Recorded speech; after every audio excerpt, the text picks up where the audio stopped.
مشروع maanta aynu dah furayno dawlad kaab waxaynu ku bedeleynaa mashruuci guuleystay joint program waxaana uu astaan u yahay laga sii ambaqaadayo hawlaha baaxadda lahaa ee socday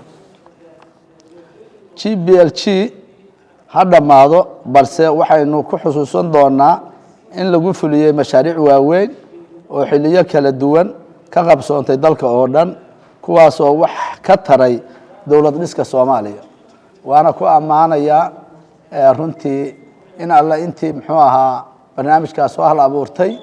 iyo intii hawlwadeennada ka ahaa oo idinku ka mid tihiin oo muxuu ahaa waqtiga badan ku bixinayay aad iyo aad baan ku amaanaya barnaamijkaasna ma ahan mid aynu muxuu ahaa si sahlan u ilaawi doono waxa uu qabtay mashruuci GBLG waxa uu socday muddo 15 sano oo xiriir ah mashruuca GBLG waxa laga hirgeliyay dhamaan dawlad goboleedyada Somaliland, Puntland, Galmudug, Hirshabeelle, Koonfur Galbeed, Jubbaland halka gobolka Banaadirna wax badan uu ka helay GBLG waxa ka faa'iideystay 46 degmo oo dalka ah taageerada mashruucan waxa lagu dhisay nidaamka maamul iyo maaliyadeed ee degmooyinka waxa uu wax ka taray qorshayaasha magaalooyinka iyo kobcinta dakhliga degmooyinka dhismaha goobaha lagu qabtay adeegyada aasaasiga ah sida waxbarashada caafimaadka biyaha iyo fayadhowrka mashruuca GBLG wuxuu qayb weyn ka qaatay kaabayaasha degmooyinka sida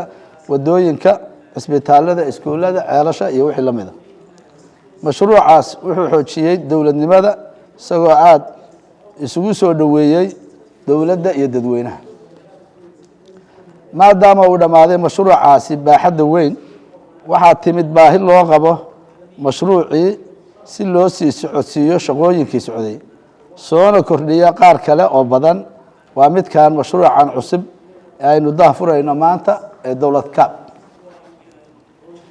in saldhig looga dhigo oo lagu dul shaqeeyo mashruuci GBLG sida dhamaystirka mashaariicda socotay ee dawladaha hoose dawlad kaab waxa la socda mashaariic cusub oo la fulin doono 5 sano oo soo socota dawlad kaab inta uu socdo waa la balaarin doonaa degmooyinka iyadoo la tayeyn doono hawlaha waana u qareemeynaa dhaqaalaha mashruucan dawlad kaab waxa uu koobi doonaa dhismaha mashaariic dhismo dawladaha hoose ee soo socda waxaan u mahad celinaynaa saaxiibada beesha caalamka oo ay ugu horeyso wadanka Switzerland oo runtii ku bixiyay dhaqaalaha loo hayo mashruucan kuwa kalena waxaan ka rajaynaynaa iyagana inay taageero weyn u muujiyaan barnaamijkan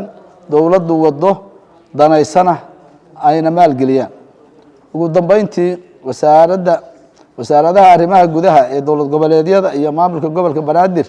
waa ku bogaadinayaa hawlaha ay wadaan waxaana kula dardaarmayaa